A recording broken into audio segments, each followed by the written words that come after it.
I was appointed as Goodwill Ambassador for UN Women 6 months ago, and the more I've spoken about feminism, the more I have realized that fighting for women's rights has too often become synonymous with man-hating. If there's one thing I know for certain, is that this has to stop. For the record, feminism by definition is the belief that men and women should have equal rights and opportunities. Is it the theory of political, economic, and social equality of the sexes?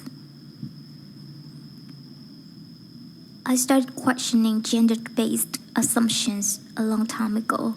When I was 8, I was confused about being called pussies, because I wanted to direct the plays that we would put on for our parents, but the boys were not. When at 14, I started to be sexualized by certain elements of the media. When at 15, my girlfriend started dropping out of their beloved sport teams because they didn't want to appear muscly. When at 18, my male friends were unable to express their feelings. I decided that I was a feminist, and this seems uncomplicated to me. But my recent research has shown me that feminism has become an unpopular word. Women are choosing not to identify as feminist. Apparently, I'm among the ranks of women whose expressions are seen too strong, too aggressive, isolating, and anti-man, unattractive even. Why has the world become such an uncomfortable one? I'm from Britain, and I think is it right that I'm paid the same as my male counterparts? I think it is right that I should be able to make decisions about my own body.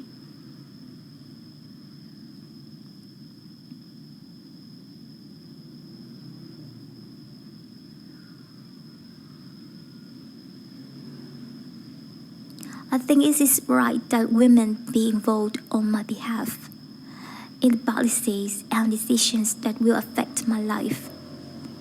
I think it is right that socially I'm afforded the same respect as men.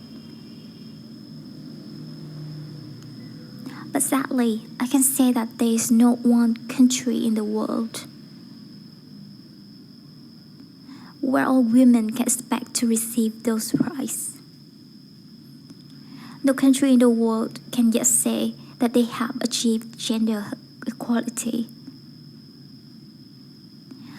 These rights are considered to be human rights, but I'm one of the lucky ones. My life is a sheer privilege because my parents didn't love me less, because I was born a daughter.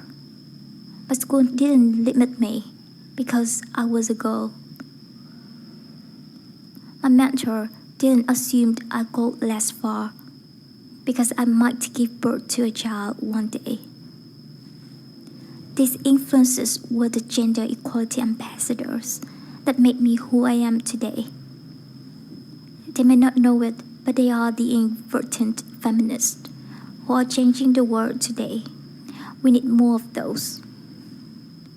And if you still hate the world, it's not the world that is important.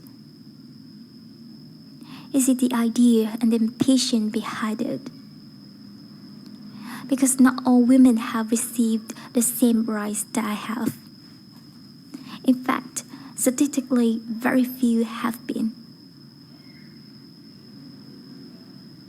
In 1997, Hillary Clinton made the famous speech in Beijing about women's rights.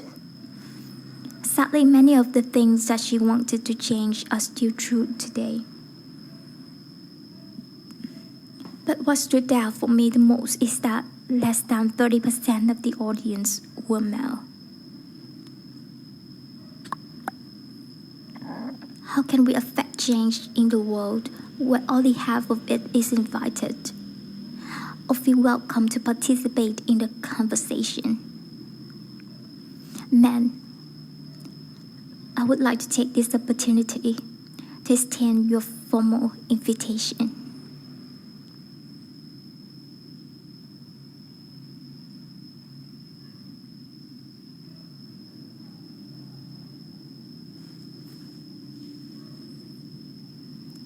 Gender equality is your issue too.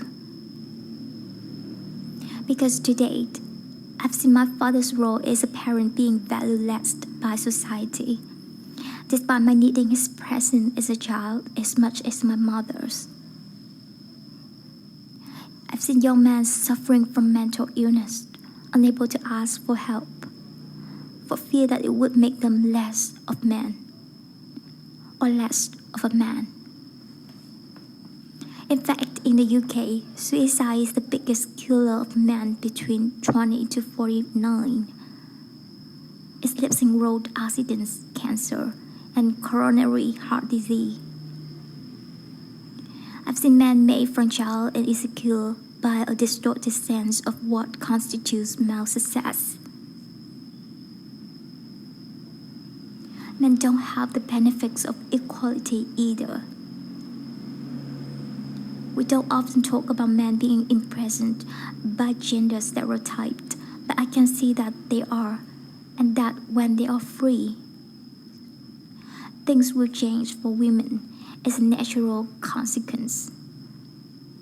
If men don't have to be aggressive in order to be accepted, women won't feel compelled to be submissive. If men don't have to control, women won't have to be controlled. Both men and women should feel free to be sensitive. Both men and women should be free to be strong. It's time that we all perceive gender on the spectrum instead of two sets of opposing ideals.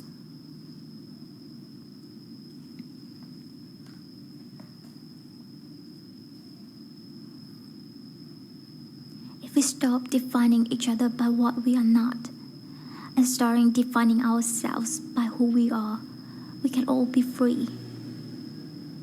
And this is what HeForShe is about. It's about freedom. I want men to take up this mantle so that their daughters, sisters, and mothers can be free, but also their sons have permissions to be vulnerable and human too. Reclaim those parts of themselves they have abandoned, and in doing so, be more true and complete version of themselves. You might be thinking, who is this Harry Potter girl? And what is she doing speaking at the UN? And it's a really good question. I've been asking myself the same thing. All I know is that I care about this problem. I want to make it better.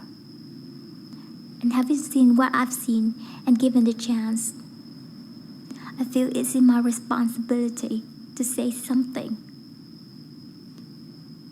Statement Amarpur said, all that is needed for the forces of evil to triumph is for good men and women to do nothing.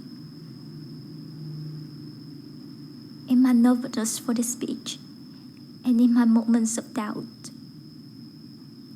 I've told myself firmly, if not me, who? If not now, when?